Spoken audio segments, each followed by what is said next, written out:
Bunga Zainal geram saat dirinya dituding tak ikut berkurban, istri Sukhdev Singh beri balasan menohok. Tak hanya kali ini Bunga Zainal dinyinyiri warganet, sebelumnya ia juga kerap dinyinyiri warganet soal gaya hidupnya. Kali ini istri dari Sukhdev Singh itu dinyinyiri warganet karena tak terlihat berkurban di Hari Raya Idul Adha yang jatuh pada Selasa kemarin. Melalui sebuah unggahan di Instagram Story, dia memperlihatkan DM warganet yang menyindir dirinya yang memiliki banyak uang namun tidak ikut dalam berkurban.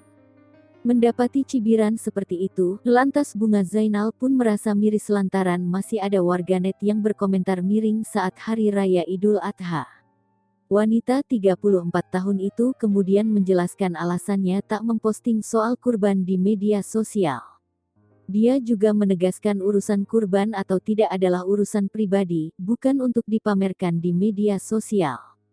Menurut wanita kelahiran Jakarta itu bahwa sedekah tak harus dalam bentuk hewan kurban. Masih banyak cara yang bisa dilakukan untuk bersedekah.